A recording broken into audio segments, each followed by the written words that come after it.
Hey everybody, this is ScottHill92 here with another game review. Now, I was telling a friend of mine that I would be doing a Dishonored review, but this game came out and I have to talk about it. So, State of Decay was made by Undead Labs, and they are, from my understanding, a fairly new company. This is, I think, their first big project, and it is amazing. They did a wonderful job. They said that if this gets enough popularity or whatever, they are actually going to try and make games similar to this, but in MMO format, so that a lot of players can play together. Because right now it is only single player, but it is 1,600 points on the Xbox Live Arcade. I highly recommend getting it. So State of Decay came out the 5th of June, 2013, so just a couple days ago, and it is really just an amazing game. Alright, so for part one of the review, we're going to look at the environment and setting of State of Decay. So you start the game off as this guy named Marcus, and he's on a fishing trip with his best friend Ed, and they're up in the mountains. And so you guys, your characters wake up in the morning, and you're being attacked by these guys, and you guys think they're, crazy, cannibalistic, like, mountain men or something that are just attacking you because they're all cracked out or something. And so you fend them off, and you actually end up killing them. And so you guys are trying to figure out what the hell's going on, and you go up to the ranger station, and you find a group of people who are all, at the ranger station fighting with the same kind of cannibalistic madmen kind of thing. And you guys find out that this has been going on for, if I remember correctly, it's a couple weeks now. And so all these attacks are happening, and people are trying to figure out what the hell is going on. And then you eventually find out, yeah, they're zombies. They're not madmen, they're zombies, which is, pretty cool. That the characters don't automatically just, go with the fact that there's, zombies, and that's not the first conclusion they jump to or anything. Which was really kind of cool. Alright, so then Marcus and Ed end up saving another survivor named Maya, and then you three have to protect the ranger station during a mission, and it ends up getting attacked by zombies, and a bunch of people die, and it's really kind of, sad. And so then you guys decide to go into town. And so you go into town, and everything's in, chaos. The bridge toward town from the mountains is blown out, and there's crashed cars everywhere, so you have to jump down into the river and climb up the ledge to the other side of the bridge, and you end up getting into town, and there's cars crashed everywhere, and people are all, there's hordes of zombies walking around, and you're like, what the hell is going on?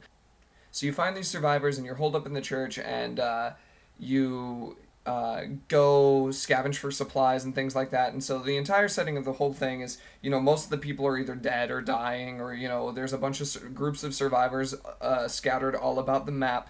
Your map is a 16 by 16 kilometer square, which is pretty huge of a game world for a game that came out on Xbox Live Arcade.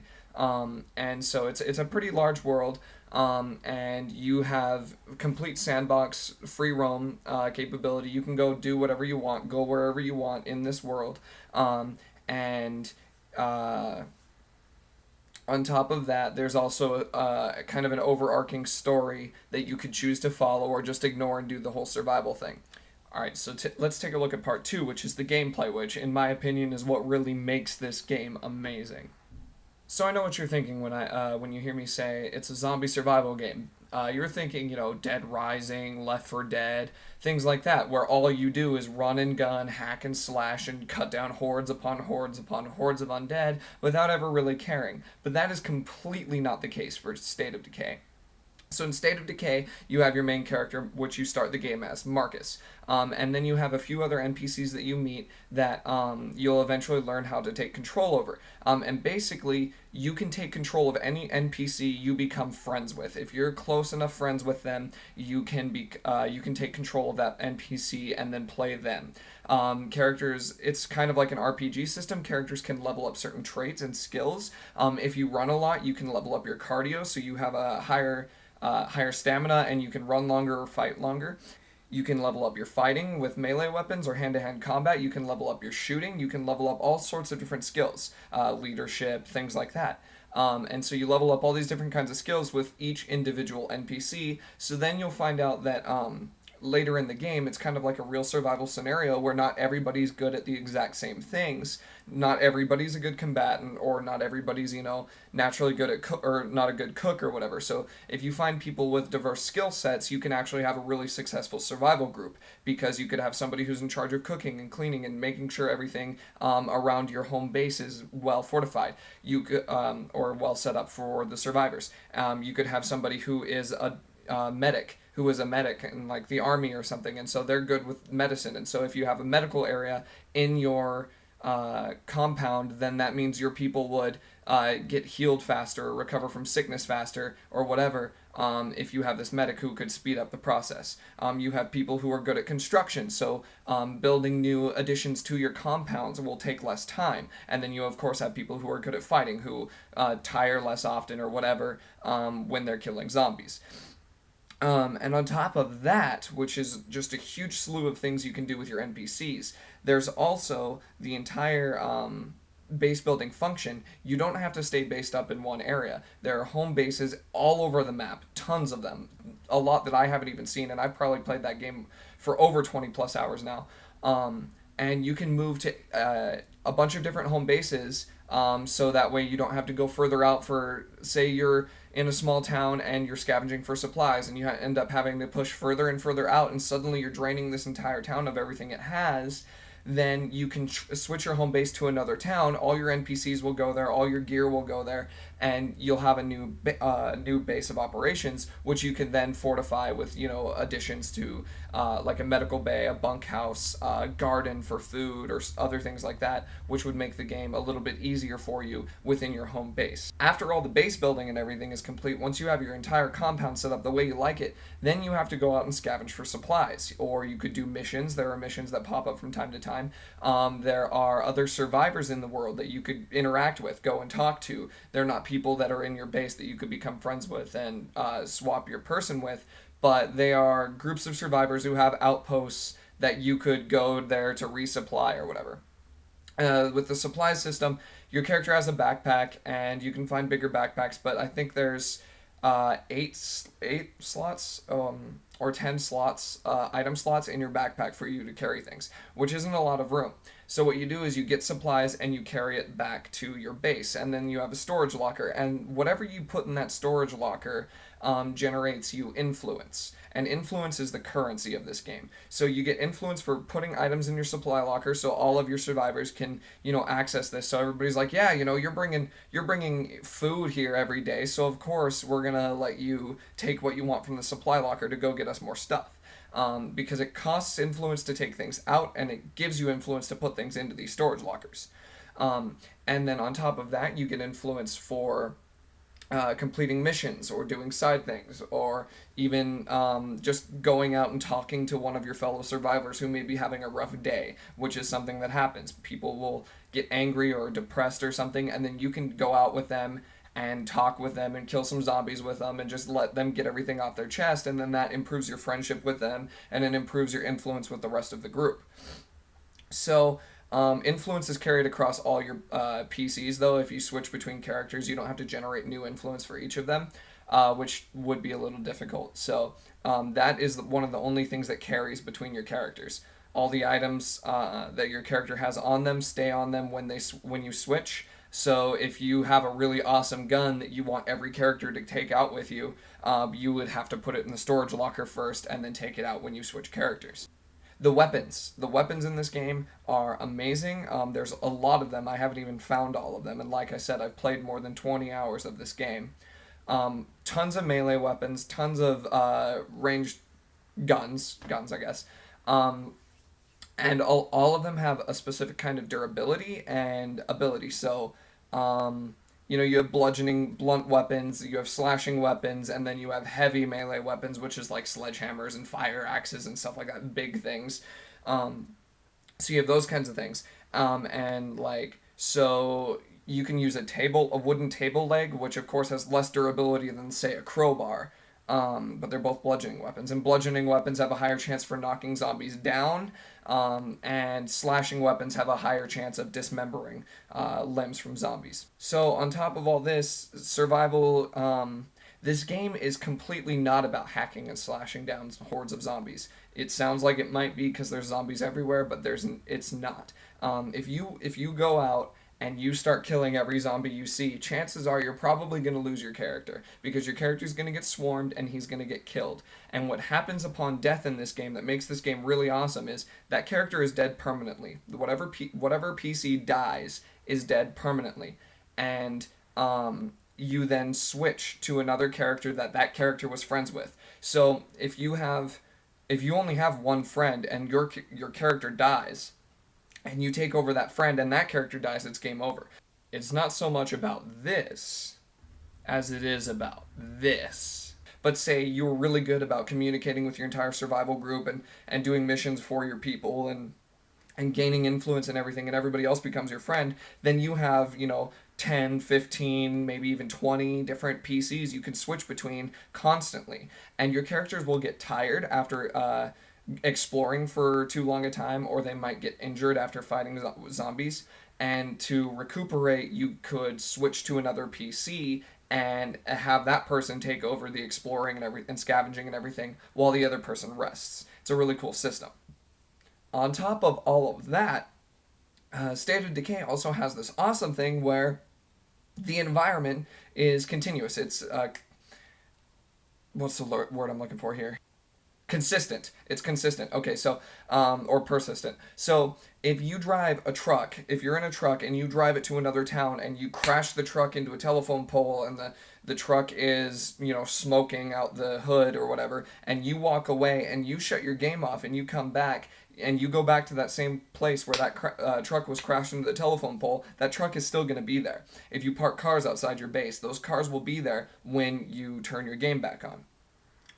Same deal if you help a group of survivors add fortifications onto their base, which is not your base, which is a completely different thing that you really don't have control over. But say there's a side mission where it's like, hey, we want to build a watchtower in our base, and you talk to them and you're like, yeah, I could help you do that. So you help defend them while they build this watchtower, and then that watchtower stays there. It's not just a little mission where it goes away after, so many, or once you log out or whatever. It stays there. So that group of survivors has a higher chance of survival now because you help them build that watchtower, and that watchtower is there and actually functional. And there's all kinds of things like that you can change in the world. And the world also changes to different decisions that you make. So if you choose not to help certain people, things may happen. If you choose not to do certain quests, or if you choose to do quests in a certain way, then the world will adapt around that, and the outcomes of certain missions may change according to what happens there. One other great thing of the gameplay of this game is the fact that when you get into a house or something that you're scavenging, you're looking for supplies, you find some things, say you find a big old case of food or medicine or ammunition or fuel that would help your home base, your survivors. You can either elect to carry that big case of things yourself and carry it back to base, or you can actually call in other survivors from your base to come in and scavenge the place and clear it out after you've cleared all the zombies from the place, which is also a really cool function, which means you don't have to bear all of the burden of carrying things to and from your scavenging points. So yeah, overall, the gameplay in this game is amazing and in-depth and really creative. It's not so much about hacking and slashing hordes of zombies as it is surviving a zombie apocalypse scenario. Now we move on to part 3, which is combat and enemies of State of Decay. There are tons of weapons in State of Decay. There is tons of different types of guns and melee weapons and all that. And there are also a lot of different kinds of zombies. It's not just your standard sluggish kind of zombies. There's zombies who shamble, there are zombies who can run, and there are zombies that can outrun you. On top of that, those are just the basic kind of zombies that die pretty quickly and easily if you fight them. On top of that, there are also feral zombies, which are larger, more muscular, fucking terrifying creatures that like howl and growl and run around on all fours like Smeagol, and they pounce on you and rip you to shreds, and it sucks. Actually, I lost my main character within the first 20 minutes of playing the game to a feral zombie because it pounced on me, and it did a thing where it like picked me up and did a whole Bane on Batman move and snapped my back across its knee and threw me on the ground and just started tearing me apart, and it killed me. It was really shitty. On top of the feral zombies, you then have the big uns, which are huge, fat zombies that are massive, you know? And they're not really like. They're not like boomers in Left 4 Dead or anything like that. They're just big, fat zombies that take a lot to kill. Also, they move a lot faster than their size would suggest, and they charge you, and they knock you over, and they throw you to the ground, and they pick you up and bite you and shit, and throw you around like a little rag doll, and you feel completely useless against these things. And really, unless you have a gun, there's no way you could stop these guys. They're fucking hard to kill. And then you then move into the SWAT zombies, which are, you know, normal size zombies, but they were SWAT officers, and so they have bulletproof vests on, bulletproof helmets on, and stuff like that. So you have to kill them with melee weapons because your bullets will bounce right off their armor, which sucks. Sometimes you just don't want to charge into a group of zombies so you can wail on this guy. You just want to kind of shoot into the crowd and kill them all and get on your merry way. But sometimes that doesn't work. On top of those three, you also have the bloater, which is kind of like a spitter, I guess, in Left 4 Dead, if we want to compare these two games. It's a kind of scrawny or a little bit bloated, I guess, zombie that kind of shambles around, and as soon as you hit it with anything, basically, it explodes into a cloud of corrosive acid or whatever, and it hurts like hell to walk through it. It'll also fuck with your car. If you're in a car, it'll also, like, melt away the fucking paint and stuff, and you'll actually see your car corroding underneath this cloud of like acid or whatever, which is really sweet. I recommend actually running over a bloater with a car at some point if you play this game, because it's really cool to watch the car corrode. So with all these types of zombies and all these types of weapons, you know, combat can be really fun. Also, there's the stealth element. You kind of want to sneak more often than you want to fight a lot of times. And so you can actually sneak up behind zombies, and if the zombie is standing up, and you sneak up behind a zombie and you do a finishing move, you'll grab the zombie, take it to the ground, and smash its head into the ground, and its head will explode on the pavement because you just slam its face into the pavement and it'll explode. If the zombie is if the zombie is sitting against a wall or something, you'll grab it and smash its head into the wall, and its face will explode that way. If the zombie is on its hands and knees and you're behind it and you do a finisher move, you'll actually run across the zombie's back, jump, and slam both your feet into the back of its head and crush its head against the pavement like that. All the environment is interactive when it comes to killing zombies, and it's all contextual. So if you have like or if you have a crowbar, and the zombie's laying on his back on the ground, and you do your finisher move, you'll walk up and put your feet on either side of the zombie and bring your crowbar up and swing across the zombie's skull and crack its skull in. If you have a big old sledgehammer and the zombie's on his back, you can do the same thing, and you'll slam your sledgehammer straight down into the zombie's skull and crush it. And it's really cool. All the finishers are contextual for what weapon you have, what the environment is like, and where you are. And the combat can become terrifying. Another type of zombie I forgot to mention was the Screamer, which is armless zombie. It's all ripped open. It's actually in the picture for this part of combat and enemies. It's the bald one, missing a jaw, no arms. It's like, ah. And what it does is it just screams really, really loud. One, that alerts all the other zombies in the area and brings them to it. And two, it actually stuns your character because it's such a high-pitched scream. Your character actually covers his ears and kind of freaks out for a second. And so those things really suck too. You have a big enough diversity of enemies to actually keep you satisfied with just hacking down zombies if you really want to go out there and do that. But also, the game gives you enough leeway to where you don't have to fight very many zombies if you don't want to. You only take, for the most part, you only take the risks you're willing to take. When it comes to fighting the zombies, engaging the zombies, and killing the zombies, you're really only taking the risks you are willing to take.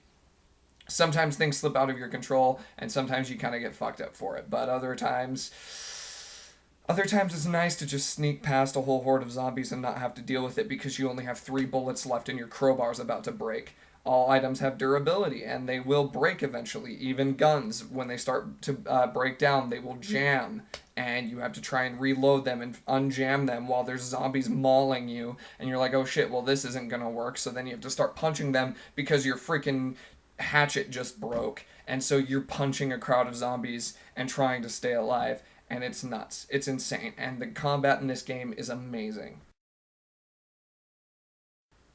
All in all, I give State of Decay a 4.5 out of 5. Actually, no, I'd say a 4.75 out of 5 stars because not only does it deliver the kind of survival zombie apocalypse scenario that I've wanted since I started playing the DayZ mod, but it also is just a really fun game to play, really fun to interact with your NPCs, and you build a base, and you get to interact with NPCs, go on missions, and do all kinds of things, and you still get that.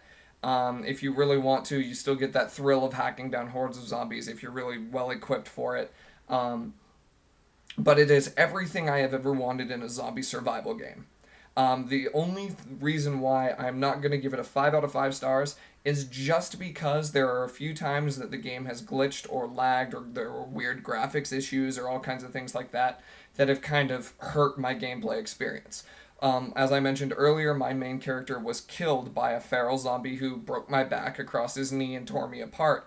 And when a character dies, he drops all the gear he was carrying. He drops his backpack, and you can go recover it, which I went to do, but I had found that his backpack had phased through the floor, and I could not get to it. So that was a shame. But all in all, great game, amazing. I highly recommend it. So that caps up this review. So if you want to show your support to me so I can keep making these reviews, comment, like, and subscribe. And if you want to show your support to Undead Labs, I'd suggest going to their website. I'll put a link in the description, and take a look because they're awesome. And I will be working on the Dishonored review as soon as I finish up some notes. So see you guys next time.